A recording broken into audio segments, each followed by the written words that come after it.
കർദിനാൾ ക്ലിമിസ് കാതോലിക്ക ബാവ മാധ്യമങ്ങളെ കാണുന്നുണ്ട്. കേൾക്കാം.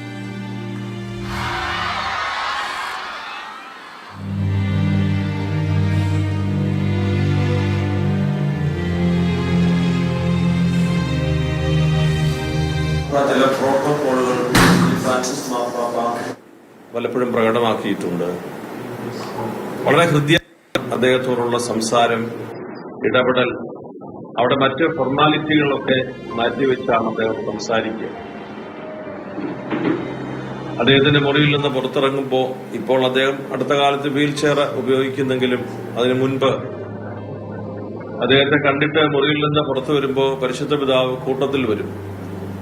രണ്ടാം പ്രാവശ്യം ഞാൻ കാണാൻ നിന്നപ്പോൾ ഞാൻ പറഞ്ഞു, പിതാവ് വരരുത്, ലിഫ്റ്റിലേക്ക് നടന്നു വരികയാണ് നമ്മളെ യാത്രയാക്കാൻ. അപ്പോ ഞാൻ പറഞ്ഞത് പിതാവ് വരേണ്ട കാര്യമില്ല. അപ്പോ അദ്ദേഹം പറഞ്ഞാൽ എനിക്ക് വരണം. അപ്പൊ അദ്ദേഹത്തിന് is a man of humour. അദ്ദേഹം പറയും, രണ്ട് കാര്യം കൊണ്ടാണ് ഞാൻ ലിഫ്റ്റ് വരെ വന്ന് യാത്രയാക്കുന്നത്. ഒന്ന്, എന്നെ കാണാൻ വന്ന ആള് തിരിച്ചുപോയി എന്ന് ഉറപ്പാക്കണം. അദ്ദേഹം കൂട്ടിച്ചേർത്ത് പറയും, വരുന്നവരൊന്നും ഇവിടുന്നൊന്നും എടുത്തുകൊണ്ട് പോകുന്നില്ല എന്ന് ഉറപ്പുവരുത്തണം. Is a man of humour. അത് ഞാനൊരു കർദിനാൾ എന്ന നിലയിൽ കാണിക്കുന്ന ഒരു സ്നേഹം എന്നത് സ്വാഭാവികമായി നിങ്ങൾ കരുതും. എന്നാൽ ഒരു സാധാരണ മനുഷ്യൻ ചെന്നാലും ഫ്രാൻസിസ് മാർപ്പാപ്പ ലിഫ്റ്റിൽ കൊണ്ട് യാത്രയാക്കിയിട്ടേ തിരിക്കും. ഇതൊരു ഒരു ക്രമമല്ല. നമ്മുടെ സഭാപിതാക്കന്മാർ, ഈ ഓർത്തഡോക്സ് സഭയിലെയൊക്കെ പാത്രിക്കീസ്മാരും കാതോലിക്കമാരും ഒക്കെ അവിടെ റോമിൽ ചെന്നപ്പോൾ അവരെ പങ്കുവച്ചിട്ടുള്ള അത്ഭുതപ്പെടുത്തിയ കാര്യം, എയർപോർട്ടിലേക്ക് പോകാൻ ഇവര് അതിരാവിലെ റെഡിയായി നിൽക്കുമ്പോൾ ഇവർ പോകുന്ന സ്ഥലത്തെ ലിഫ്റ്റിന്റെ വാതിക്കൽ ഫ്രാൻസിസ് പാപ്പ ഉണ്ടാകും. നല്ല യാത്ര ആശംസിക്കാൻ.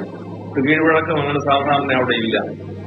ഫ്രാൻസിസ് പാപ്പ അതിനെ അതിജീവിക്കുന്ന ഒരു ബന്ധത്തിന്റെ ഉടമയായി പാവപ്പെട്ട മനുഷ്യരോട് കാട്ടിയിട്ടുള്ള സ്നേഹവും വാത്സല്യവും.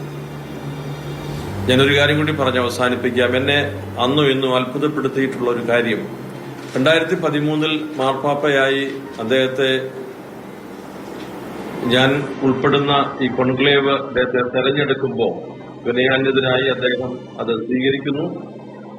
എന്ത് പേരാണ് സ്വീകരിക്കുന്നതെന്ന് ചോദിച്ചപ്പോൾ അസീസിയിലെ ഫ്രാൻസിസ് എന്ന് പറയുന്നു.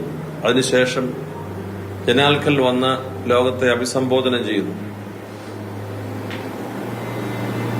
അന്നു മുതൽ ഇന്നുവരെ ഫ്രാൻസിസ് മാർപ്പാപ്പ തന്റെ ജന്മനാട്ടിൽ ഒരിക്കൽ പോലും സന്ദർശനത്തിന് പോയിട്ടില്ല. ഞാൻ ഒന്നിലധികം തവണ പാപ്പയോട് ചോദിച്ചിട്ടുണ്ട്, എന്നാണ് നാട്ടിൽ പോകുന്നത്, ബ്യൂണസ് അയേഴ്സിൽ എന്നാണ് വിസിറ്റ്. അദ്ദേഹം പറയും, എന്നോട് പറഞ്ഞുകൊണ്ടിരുന്ന കാര്യം, സമയമുണ്ട് എന്ന് പറയും. അദ്ദേഹം നാട്ടിൽ പോയിട്ടില്ല എന്ന ഒരു കാര്യം പറയാനല്ല ഞാൻ ഉദ്ദേശിച്ചത്. അദ്ദേഹത്തിന്റെ ആത്മീയത നമ്മുടെ സാധാരണ അളവുകോലുകൊണ്ട് അളന്നാൽ ലഭിക്കാത്ത ഒരു ആത്മീയതയാണ്. ആരാണ് ഇഷ്ടപ്പെടാത്തത്?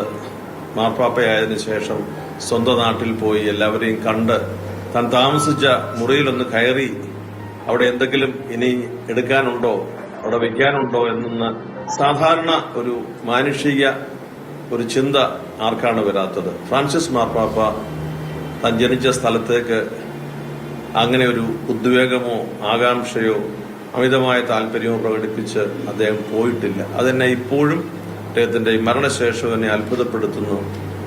Is a man of difference.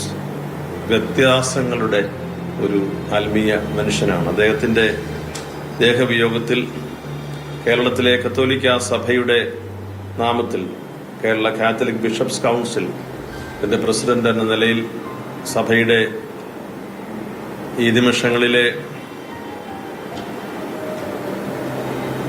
പ്രാർത്ഥനയും അനുശോചനവും ഞാൻ അറിയിക്കുന്നു. മലങ്കര സുറിയാനി കത്തോലിക്ക സഭയുടെ പ്രാർത്ഥനാപൂർവമായ അനുശോചനവും ബന്ധവും അറിയിക്കുന്നു. ഈ പിതാവിനെ നൽകിയ ദൈവത്തോട് നന്ദി പറയും. നിങ്ങളെല്ലാവരും ഫ്രാൻസിസ് പാപ്പായെക്കുറിച്ച് എപ്പോഴും പുലർത്തിയിരുന്ന ഒരു മഹത്വമുണ്ട്. അദ്ദേഹത്തെക്കുറിച്ച് സംസാരിക്കുമ്പോൾ നിങ്ങൾ പ്രകടിപ്പിച്ചിരുന്ന ഒരു പ്രത്യാശയുടെ വരകളും കുറികളും ഒക്കെയുണ്ട്. അതിനെല്ലാം ഞാൻ അദ്ദേഹത്തിന്റെ അസാന്നിധ്യത്തിൽ നിങ്ങളെല്ലാവരോടും നന്ദി പറയുന്നു. ഫ്രാൻസിസ് മാർപ്പാപ്പായെ അറിയാത്തവരും ഫ്രാൻസിസ് പാപ്പായുടെ മനുഷ്യവീക്ഷണത്തെക്കുറിച്ച് ആഴത്തിൽ പഠിച്ചിട്ടില്ലാത്തവരും ഒക്കെ പുലർത്തിയിട്ടുള്ള അദ്ദേഹത്തോടുള്ളൊരു മാന്യത, അദ്ദേഹത്തിന്റെ മനുഷ്യ സ്നേഹം ക്ലിമിസ് കാതോലിക്ക ബാവയുടെ പ്രതികരണമാണ് നമ്മൾ കേട്ടത്.